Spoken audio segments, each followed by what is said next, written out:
자, 우리 유아부 친구들 안녕하세요. 안녕하세요. 네. 자,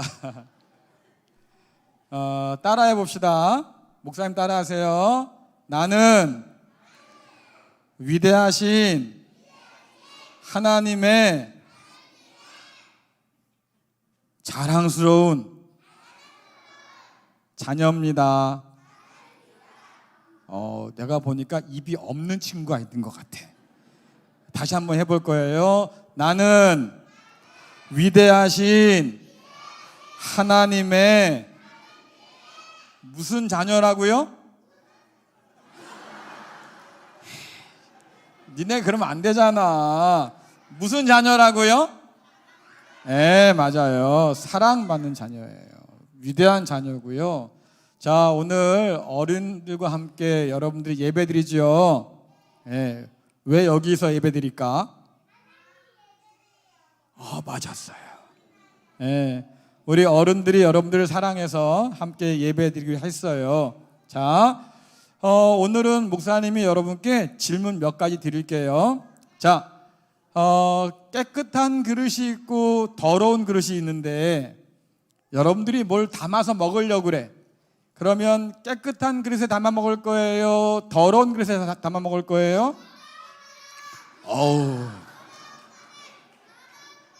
너 엄마 누구야?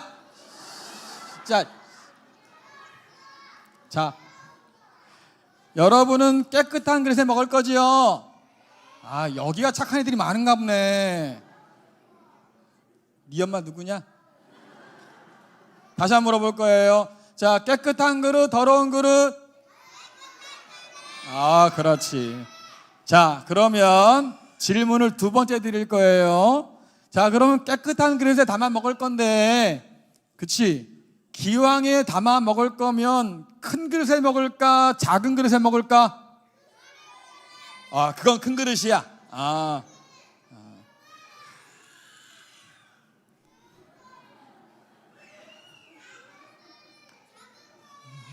그래, 너는 소식하니까 다이어트 해라. 그래. 자, 그래서 여러분들 기왕이면 깨끗한 그릇에, 큰 그릇에 맛있는 거 많이 먹고 싶지요. 그렇죠? 근데 하나님이 우리 마음도 저 그릇과 똑같다고 그랬어요. 그래서 착한 마음 또 큰 마음이 있어서 하나님 볼 때는 착하고 깨끗하고 큰 마음들을 좋아하시는 것 같아. 여러분들이 큰 그릇에 많은 걸 집어넣을 수 있겠지? 뭘 담고 싶어? 큰 그릇에 장난감 먹을 거야? 큰 그릇에 뭐 담을 거예요? 빵, 또?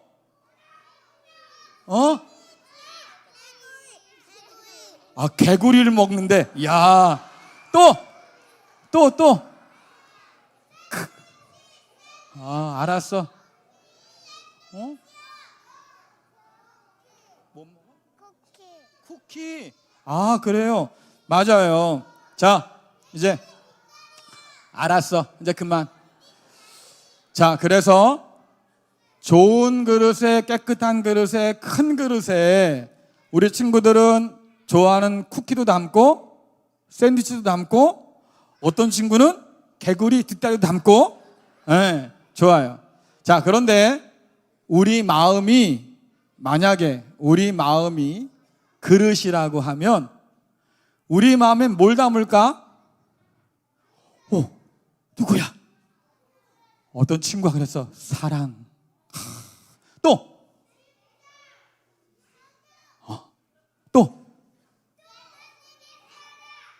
그래요. 자, 오케이. 예수님의 사랑. 좋아요. 자, 그래서 우리 마음에 좋은 생각, 나쁜 생각 말고 좋은 생각, 나쁜 말 말고 좋은 마음, 그렇죠? 또 좋은 꿈, 예쁜 꿈, 하나님은 이런 걸 담기를 원하셔요. 자, 한 가지 마지막 질문 더 할게요. 금으로 만든 그릇이 있다면 참 좋겠죠? 그런데 금으로 만든 그릇인데 더러워. 그럼 거기에 밥 담아 먹을 거예요? 그건 아니지. 자, 그러면 금으로 만든 그릇은 아닌데 깨끗해. 거기엔 담아 먹을 수 있어요? 그래요. 맞아요. 하나님께서 우리에게 원하시는 것은 깨끗한 거예요. 깨끗한 것. 그래서 우리 친구들이 마음에 좋은 말도 담고 좋은 생각도 담고 아름다운 꿈도 담고 살면 하나님께서 여러분을 아주 예쁘게 사용하실 수 있을 것 같아요. 우리 모든 친구들이 하나님께서 쓰시기에 아주 깨끗한 그릇들로 잘 자라길 바라고, 우리 모든 교회 어른들은 여러분들이 그런 사람으로 자라도록 도와줄 겁니다. 언제나 우리 주님 닮아서 큰 마음, 깨끗한 마음 가지고 하나님을 믿고 살아가는 우리 친구들 되기를 간절히 바랍니다. 네, 고맙습니다. 아이고.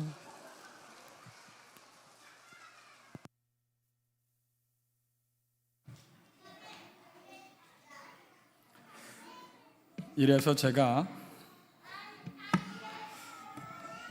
손자를 보면 되지 않을까.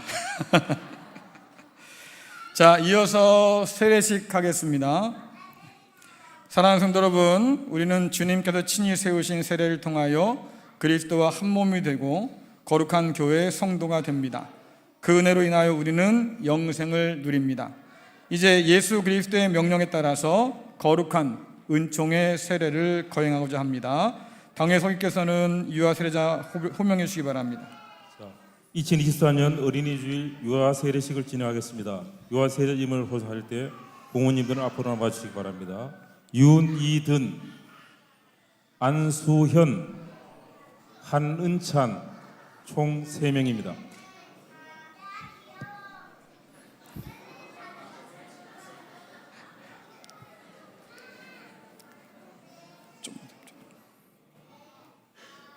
옆팔 좀만 더 오세요. 네. 이제 거룩하신 하나님의 교회를 대신해서 먼저 우리 부모님들께 묻겠습니다. 여러분 큰 목소리로 대답해 주시기 바랍니다.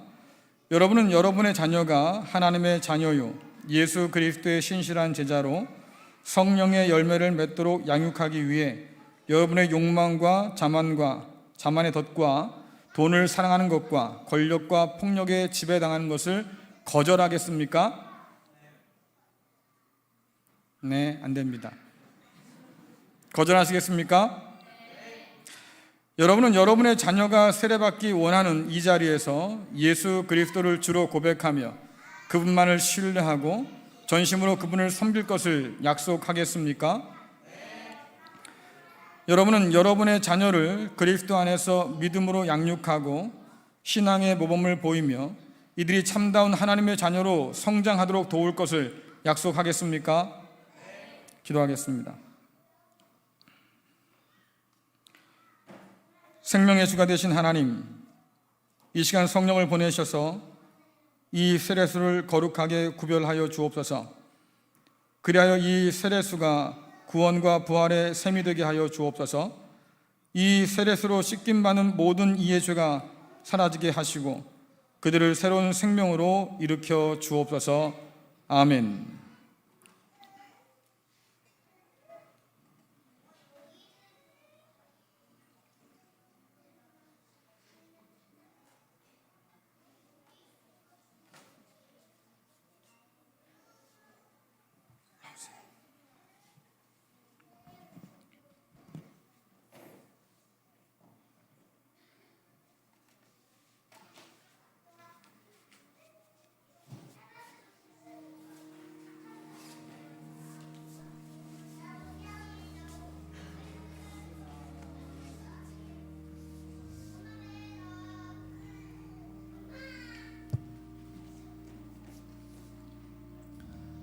하나님의 아들 윤이든에게 내가 성부와 성자와 성령 이름으로 세례를 주노라.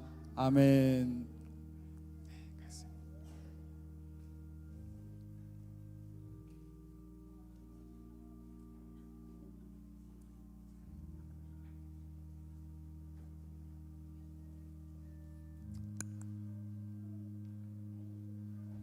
하나님의 딸 안수현에게 내가 성부와 성자와 성령 이름으로 세례를 주노라. 아멘.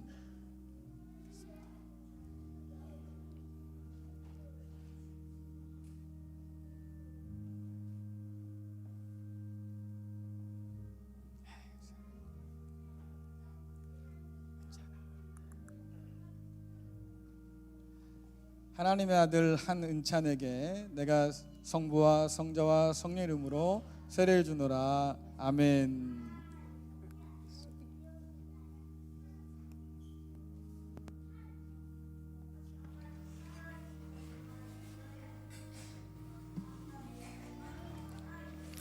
이제 뒤로 돌아주시고요.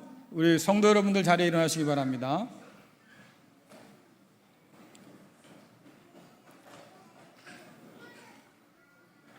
큰 목소리로 대답해 주시기 바랍니다. 사랑하는 성도 여러분, 유아 세례자 윤이든, 안수현, 이은찬은 이제 주님의 교회의 한 지체가 되었습니다. 여러분은 이 어린이가 주님 안에서 성령의 인도하심에 따라 주님의 장성한 분량에 이르게 자라도록 기도하며 돌보아 주시겠습니까?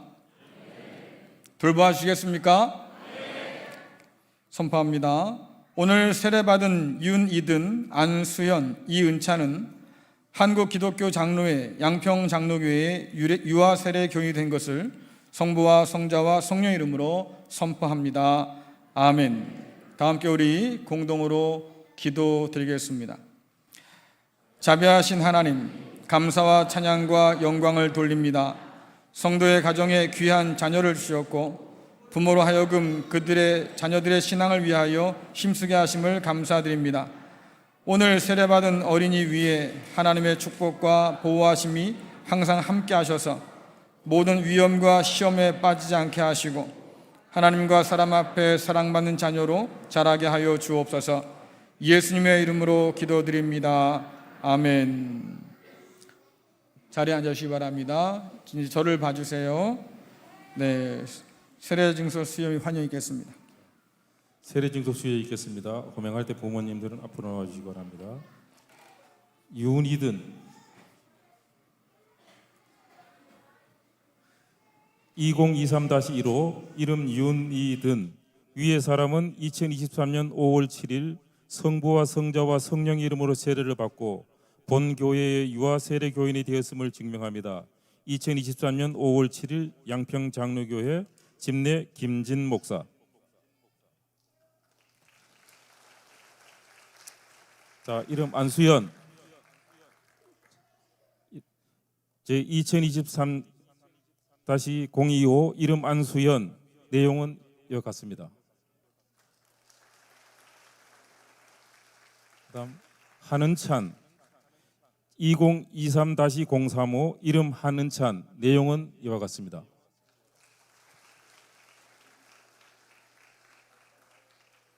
자, 뒤로 돌아주시고. 자, 지금은 축구하는 시간입니다. 유아세례 부모님 뒤로 돌아주시기 바랍니다. 시무 장로님 나오셔서 교회에서 준비한 장미꽃과 선물을 증정해 도록 하겠습니다. 자, 박수로 환영해 주시기 바랍니다.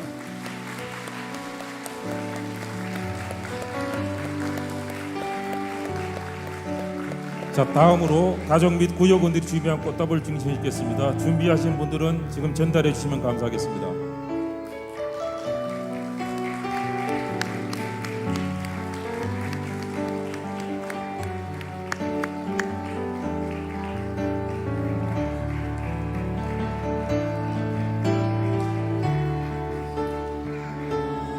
이제 목사님 축도 후 세례자 기념 사진 촬영이 있겠습니다. 원로 장로님들과 시무 장로님께서는 참석해 주시면 감사하겠습니다.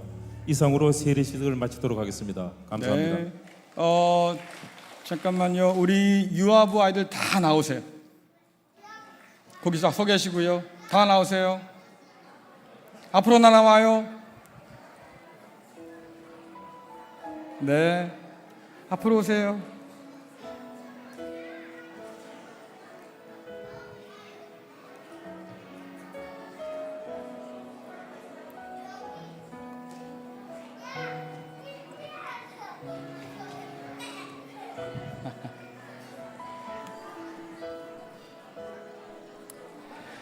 자, 우리 아이들을 축복하면서 찬양 부를 텐데요. 우리 중고등부 학생도 있으니까 같이 축복하며 부르면 좋겠습니다.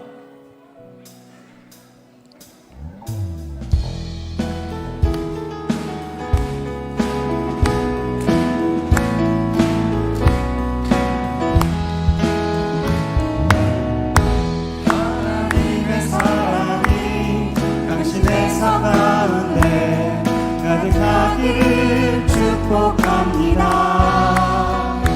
하나님의 은혜가 우리 가운데 가득하길 기도합니다. 하나님의 사랑이 당신의 삶 가운데 가득하기를 축복합니다. 하나님의 은혜가 우리 가운데 가득하길 기도합니다. 한 번 더. 하나님의 사랑이 당신의 삶 가운데 가득하기를 축복합니다. 하나님의 은혜가 우리 가운데 가득하길 기도합니다. 가득하길 기도합니다. 가득하길 기도합니다.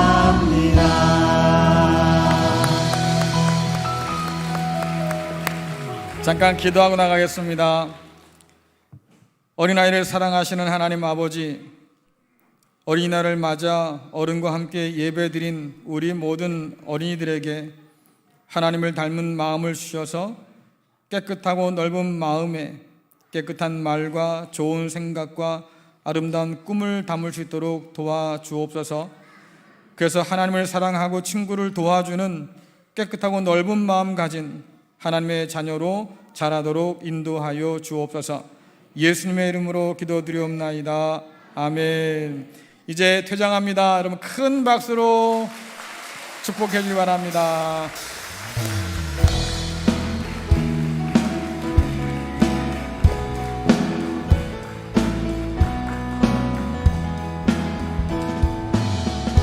하나님의 사랑이 당신의 삶 가운데 가득하기를 축복합니다.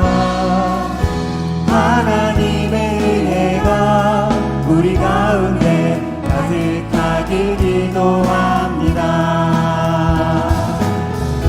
하나님의 사랑이 당신의 삶 가운데 가득하기를 축복합니다. 하나님의 은혜가 우리 가운데 가득하길 기도합니다.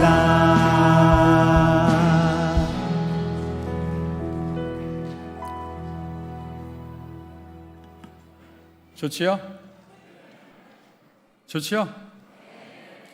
자, 이 아들이 싹 빠져나가니까 앞이 어때요? 텅 비죠? 그래서 아이들이 중요한 거예요. 이 자리가 채워지는 것이 기적 같은 일입니다. 기적 같은 일이에요. 오늘 우리가 3명의 아이에게 유아세를 베풀었지만 또 하반기에도 유아세례자가 있어서 저는 한편으로 안심하고 있어요. 하지만 코로나 이후에 교회 학교가 없어진 것도 참 많습니다. 너무 안타깝고 또 속상한 일인데 여러분들 다음 세대를 위해서 더 기도해 주기를 부탁드리겠습니다. 오늘 주신 말씀 고린도후서 4장 7절부터 10절 말씀 우리 함께 합독하겠습니다. 우리는 이 보화를 질그릇에 담고 있습니다. 이것은 그 풍성한 능력이 우리에게서 나오는 것이 아니라 하나님께로부터 나오는 것임을 보이시려는 것입니다.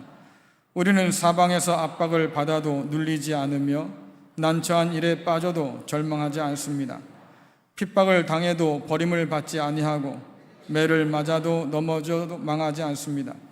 우리는 예수님의 생명이 우리 몸에서 나타나도록 하기 위해 항상 예수님의 죽으심을 우리 몸에 짊어지고 다닙니다. 아멘. 오늘은 5월 첫째 주일이고 또 우리 어린 학생들, 또 우리 중고등부 학생들과 함께 예배를 드리는 온 세대 예배의 날입니다.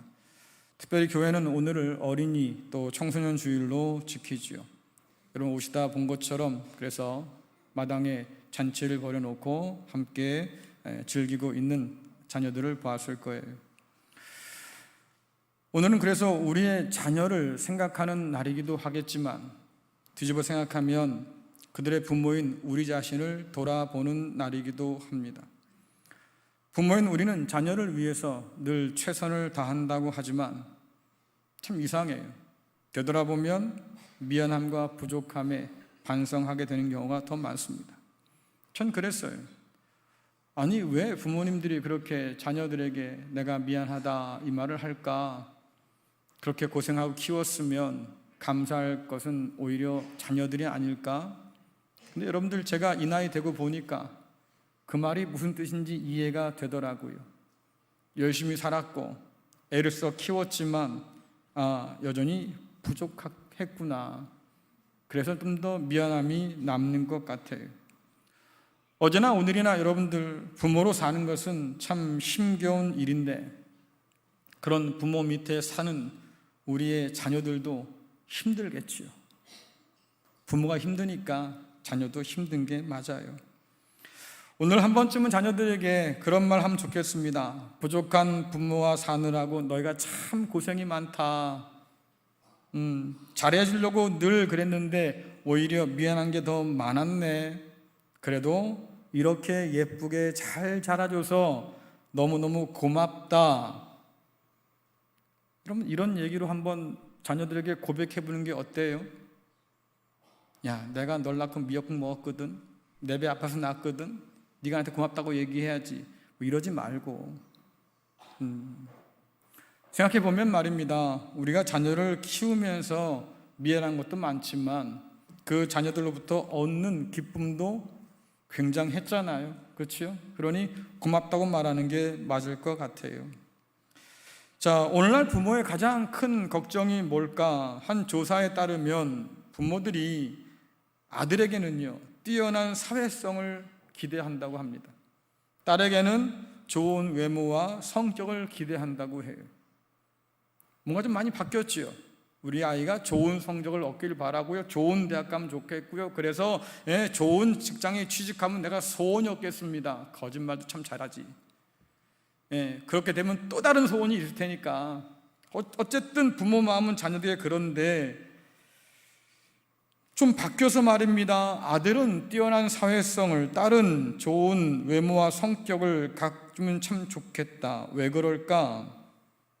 바뀐 것 같아서 좀 고무적이라 볼 수 있겠지만 이 통계 뒤에는요 좀 아픔이 있어요. 우리 아들이 뛰어난 사회성을 가지고 학교에서 왕따 당하지 않으면 참 좋겠는데 이런 기대가 있는 거예요.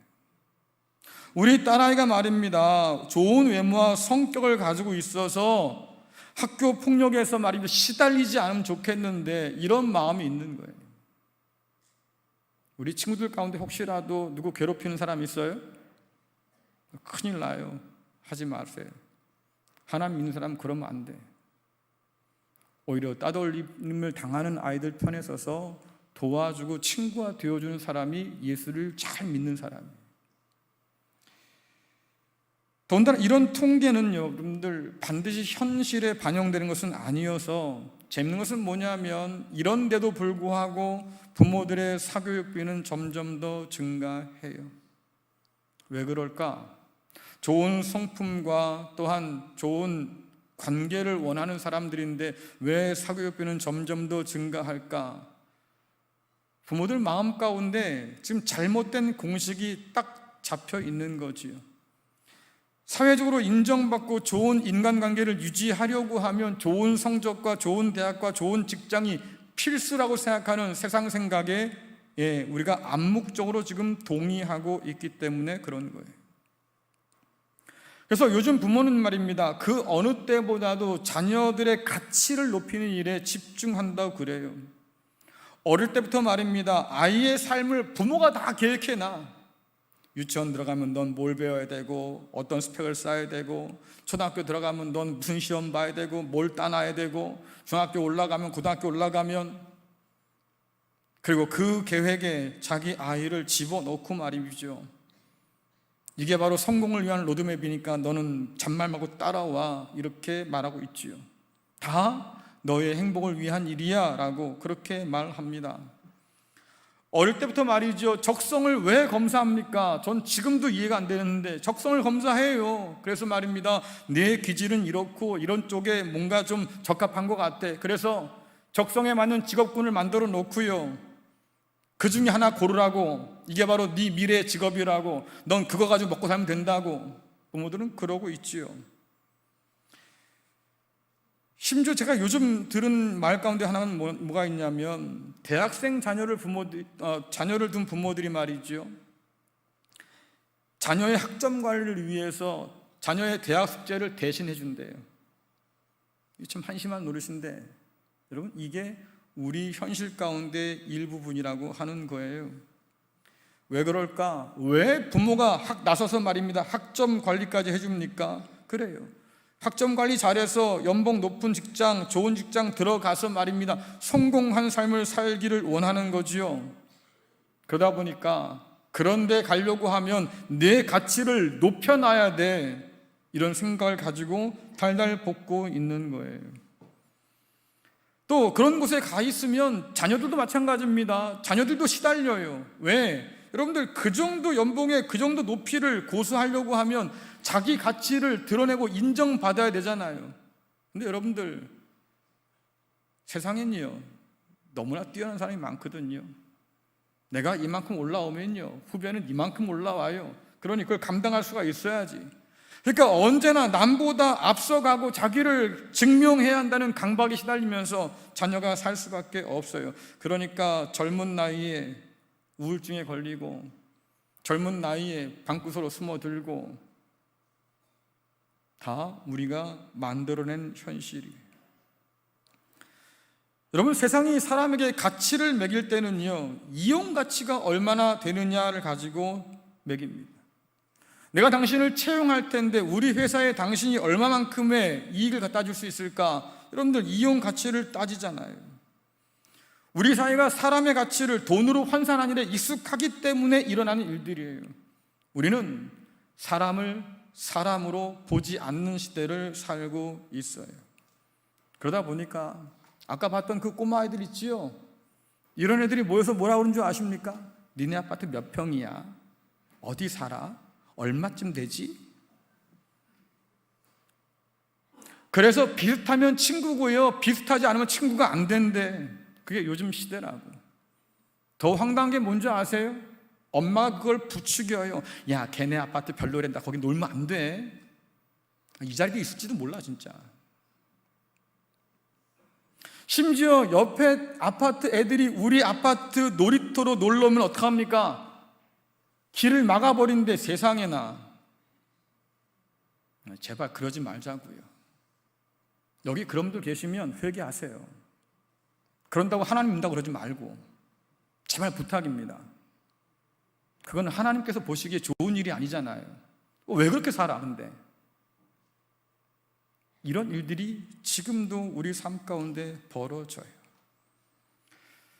근데 그렇게 자녀의 가치를 높이기 위해서 애쓰는 부모들이 놓치고 있는 것이 뭐냐면, 그러면 그럴수록 여러분 자녀들의 삶이 텅 비어간다고. 어릴 때부터 적성 찾는다고 말입니다. 그렇게 난리 쳤는데요, 그렇게 자란 얘네들이 꿈이 없어.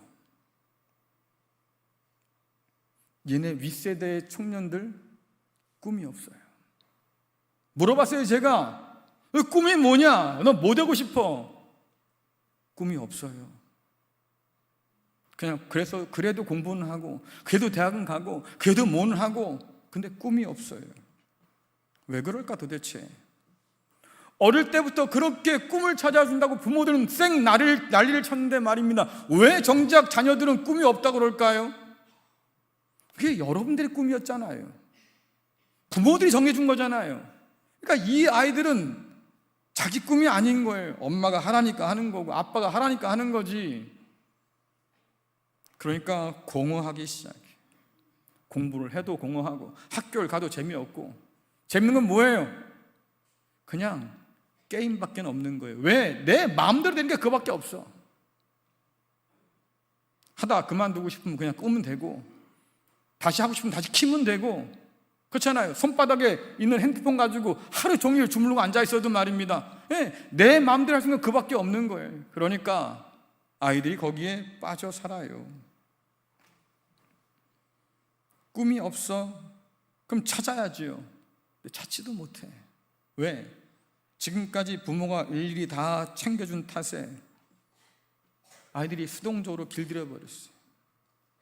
스스로 뭔가 하기가 너무 두려워. 때로는 실패도 하고 그러면서 배우는 건데요, 실패하기가 두려워. 어떻게 합니까? 결국 세상이 두려워서 방 안에 자신을 가둬두고 두문불출하는 자녀가 점점 늘어가는 거예요. 자녀들의 마음이 다쳤어요. 그래서 꽁꽁 닫아 건 후에야 부모들이 때늦은 후회를 합니다. 아, 그때는 내가 그 아이의 이 마음을 몰랐어요. 지금은 알아요? 지금도 똑같다. 어린이와 청소년 주일을 보내면서 한번 생각해 보세요. 여러분들, 우리는 좀 다를까? 그리스도 예수를 믿는 하나님의 자녀로 저들을 양육한다고는 우린 좀 다를까? 부모의 가장 큰 문제는 결국 내 자녀를 어떻게 양육할까 하는 건데, 여러분들, 그 고민 전에 부모로서 우리가 할 고민이 있습니다.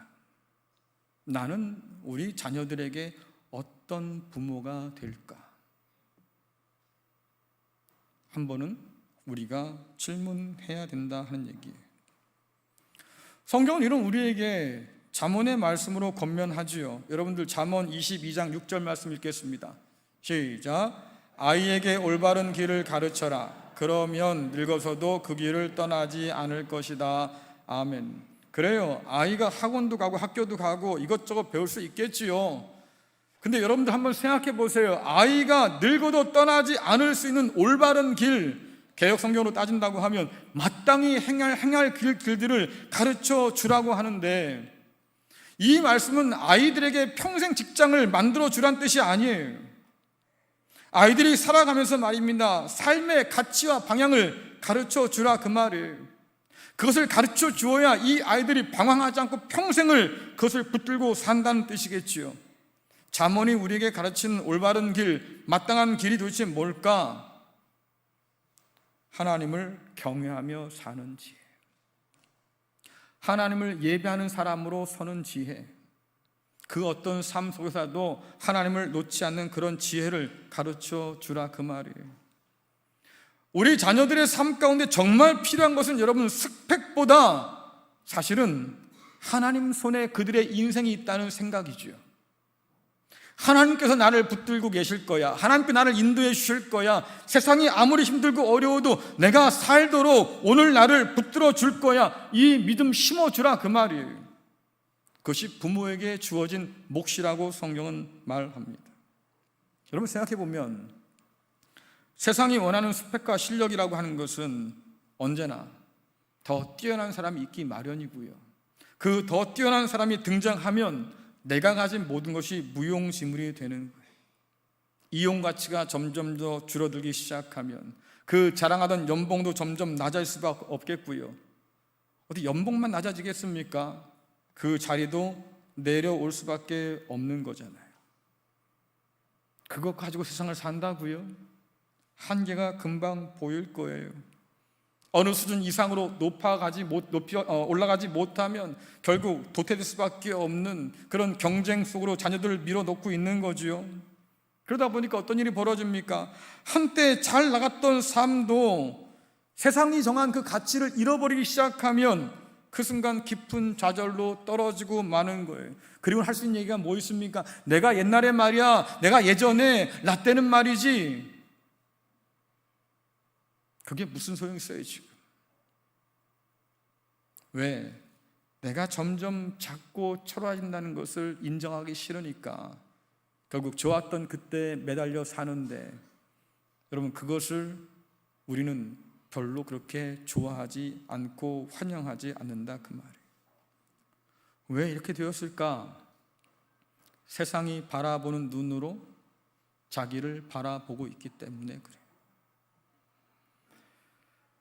하지만 하나님을 경외하기를 배운 사람은 세상이 바라보는 눈이 아니라 하나님이 나를 바라보는 눈으로 보기 시작하죠. 상황이 아무리 변해도 하나님 사랑 안에 있음을 의심하지 않는 사람, 그래, 나를 세상이 어떻게 보든 하나님은 나를 귀하게 여기시고 나를 사랑하신다고, 나를 결코 놓지 않는다고, 그렇게 믿으며 살아갈 수 있도록 우리를 도와준다고 하는 얘기예요. 오늘 우리가 읽은 말씀에 의하면요, 바울은 고린도에 편지를 쓰면서 자기의 지난 날들을 잘 한번 돌아보고 있어요. 근데요, 돌아보니까 좋은 기억보다는 쓰라린 기억이 훨씬 더 많아요. 넘어지고 쓰러지고 무너졌던 상황들이 점점 떠오르지요. 여러분, 고린도전서 4장 9절 또 13절 하반절 같이 한번 읽어보겠습니다. 시작. 내 생각에는 하나님께서 우리 사도들을 마치 사형 선고를 받은 사람처럼 맨 꼴찌로 내려놓은 것 같습니다. 그래서 우리는 세상과 천사들과 사람들에게 구경거리가 되었습니다. 바로 이 순간까지 우리는 세상의 쓰레기와 만물의 찌꺼기가 되었습니다. 아멘. 오늘 바울이 기억하는 과거가 어떤 모습입니까? 사형 선고를 받은 것 같았어요. 맨 꼴찌로 받는 사람처럼 말입니다. 그렇게 뒤로 밀렸습니다. 사람들에게 어리석다는 취급을 받았고 멸시를 당해요. 굶주리고 목마르고 헐벗고 매맞고 집이 없어서 정처 없이 떠돌아다니고 사람들에게 저주받고 핍박당하고, 아마 여러분 가운데 이런 삶 원해서 이 자리에 앉아서 아무도 없을 거예요. 그렇죠? 여러분, 바울처럼 살려면 살겠어요? 내가 그런 일 안 당하려고 예수 믿는 건데 예수 믿고 그런 일 당한다고 하면 내가 굳이 예수님 왜 믿어? 아마 이러지 않을까요? 바울이 그랬다고요. 무슨 큰 잘못을 저질러서? 아니에요. 그냥 예수님께 부름받아서 예수님 전하고 산 죄밖에 없어요. 그런데도 이 끔찍한 일을 당합니다. 만물의 찌꺼기처럼, 세상 가운데 쓰레기처럼 말이죠. 그렇게 취급받았다. 이 표현 보면 가나안 땅 앞에 서 있던 이스라엘 백성들의 기억이 나요. 세상이 너무나 커 보이는 거죠. 가나안 백성이 너무 강대해 보이지 않습니까? 그러니까 스스로 뭐라고 그래요? 나는 메뚜기 같다 그랬어요. 세상에 찌꺼기 같고 쓰레기 같고 메뚜기 같고 좌절하고 절망할 이유가 산처럼 쌓였습니다. 누가 이 모든 것을 견딜 수 있겠습니까? 견디기 어려운 거예요. 아니, 또 견딜 이유는 또 뭡니까? 굳이 내가 이런 꼴을 당하려고 예수 믿은 것은 아닐 텐데. 근데 여러분들, 설교를 준비하다 보니까 그 생각이 문득 들어요. 야, 쓰레기도 쓰레기 나름이지, 메뚜기도 메뚜기 나름이야. 제가 한 경매에 관한 기사를 봤거든요. 그러고 나서 드는 생각이에요. 야, 쓰레기가 다 쓰레기가 아니겠구나. 여러분 같으면 10던 껌 주면 받겠어요? 그렇죠? 돈 주고 사겠어요? 남이 10던 껌을 주면 사겠냐고. 생각이 없는 거냐? 대답하기 싫은 거냐? 근데 여러분들, 저도 안 가질 10던 껌을요, 돈까지 줘가면서 산 사람이 있더라고요. 보여주세요. 누군지 잘 알죠? 우리 학생들은? 그 사람이 씹은 껌이 얼마인 줄 아세요? 자, 일단 심호흡 한번 하시고, 놀라면 안 되니까. 5억 8천만 원. 아마 이 가운데 그런 친구 있을지 몰라. 나도 돈 많이 벌어서 꼭 사야지. 하지 마. 사지 말라고, 저런 건 제발. 저게 왜 비싸냐면, 퍼거슨이라는 사람이요, 프리미어 리그 맨유의 감독인데 전설적 감독이었어요. 저 사람이 마지막 게임에서, 은퇴하기 직전에 한 마지막 게임에서 씹었던 껌이 경매에 나왔는데 5억 8천만 원. 자, 그 다음 사진 보여주세요. 되게 유명한 스칼렛 요한슨이라는 여배우인데요, 이분이 한 토크쇼에 나왔다가 코를 풀었어요. 저 코 푸는 휴지가 얼마일까요? 미안합니다. 600만 원.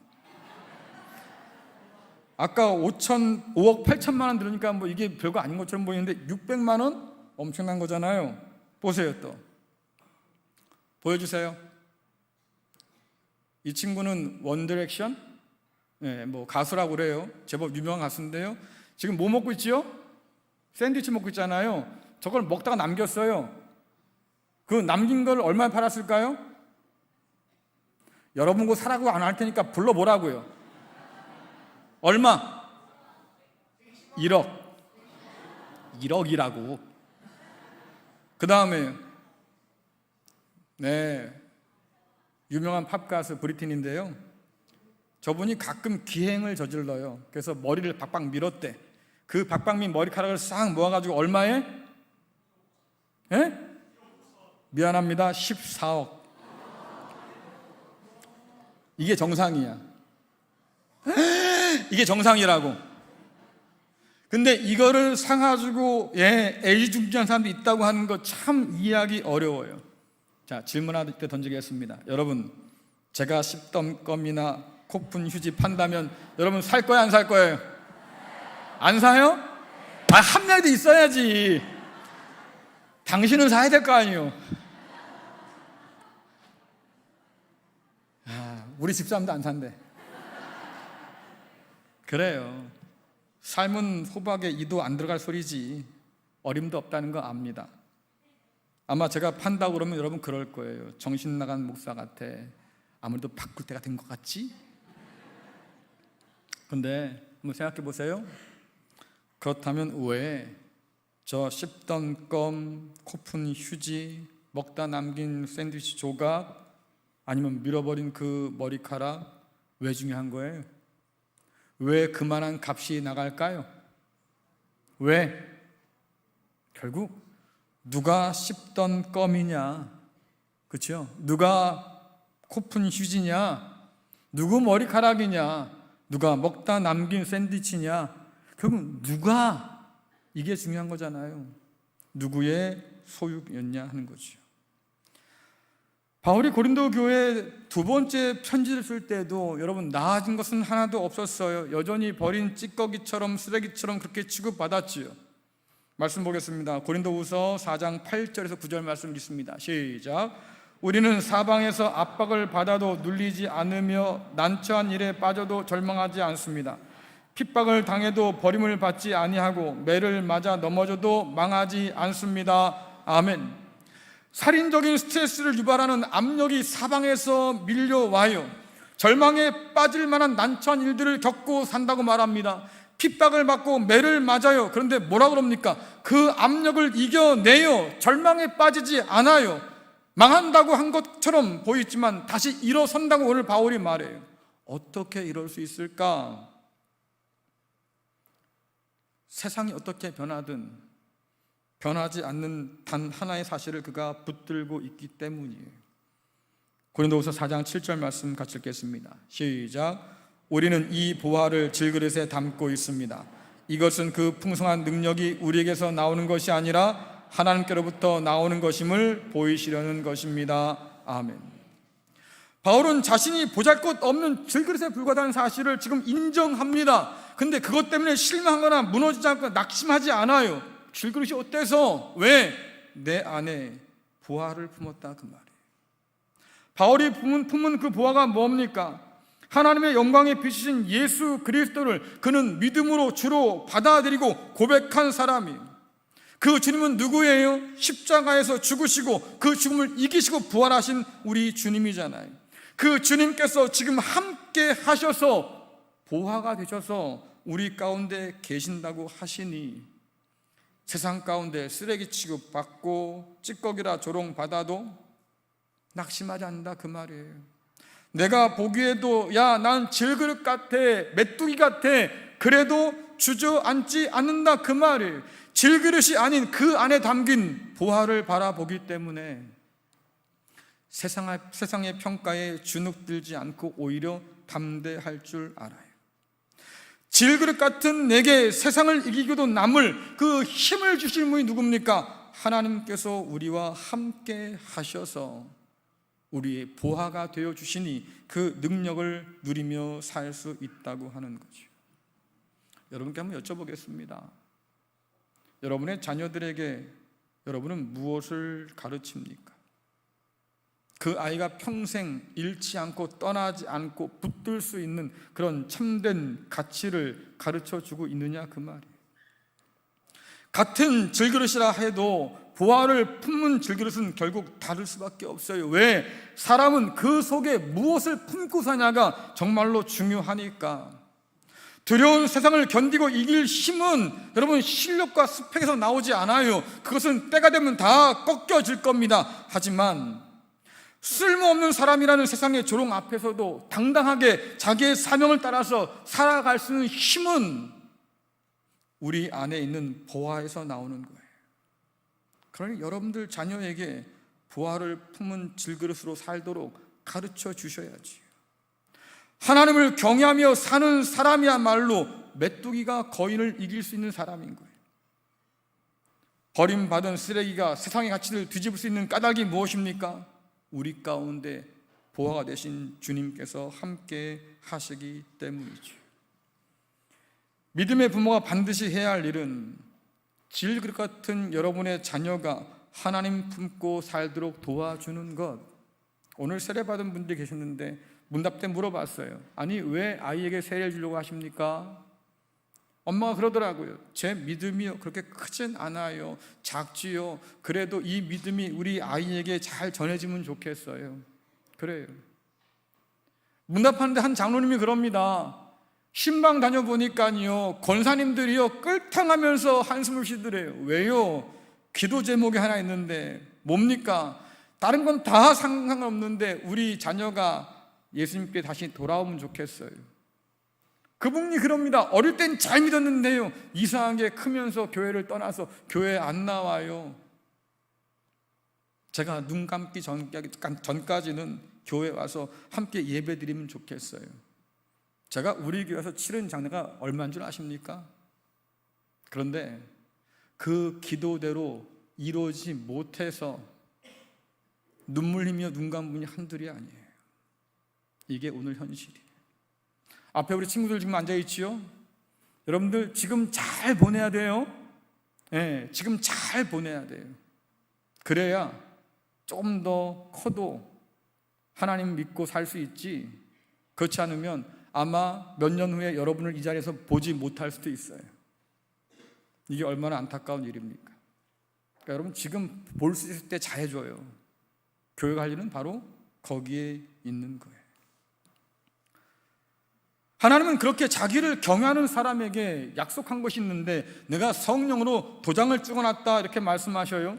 자, 에베소서 1장 13절부터 14절 말씀 같이 읽겠습니다. 시작. 그 안에서 너희도 진리의 말씀 곧 너희의 구원의 복음을 듣고 그 안에서 또한 믿어 약속의 성령으로 인치심을 받았으니 이는 우리 기업의 보증이 되사 그 얻으신 것을 속량하시고 그의 영광을 찬송하게 하려 하심이라. 아멘. 여러분들 모든 그릇을 뒤집어 보면 도장이 찍혀 있지요.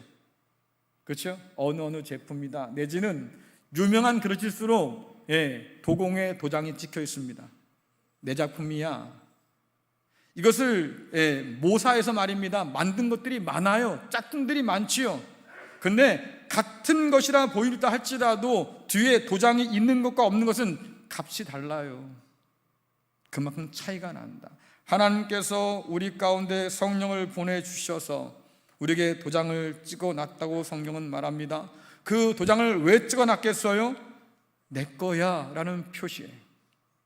너 하나님 거야, 딴 데 가지 마, 내 거야 도장 찍어 놓으셨고요. 뿐만 아니라 그 도장은 보증하는 도장이어서 내가 너에게 약속한 모든 복들을 다 누리게 만들어 줄 거야. 하나님의 약속의 도장이 찍혀 있다고 하는 거예요. 그러니 여러분들, 여러분의 자녀를 하나님을 경외하는 자녀로 키우시기를 간절히 축원합니다. 우리 안에 있는 이 자녀들을 말이죠, 하나님을 경외하는 사람으로 세워갈 수 있기를 간절히 축원합니다. 이 자리에 함께한 우리 자녀들 꼭 기억하세요. 여러분 안에 능력의 근원 되신 하나님이 계셔요. 여러분 스스로 볼 때는 말입니다, 내가 별로 잘난 것도 없어 보이고요, 그냥 별 볼 일 없는 질그릇 같을 수 있어요. 가치는 여러분들 결정되는 게 아니에요. 여러분 안에 하나님이 계시면 그 하나님으로 인해서 여러분이 높아지는 거지요. 여러분께서 하나님의 자녀구나, 내가 하나님의 소유된 백성이구나 잊지 마시고 하나님을 품은 질그릇으로 세상을 담대히 이겨나가는 복된 은혜가 있기를 간절히 축원합니다.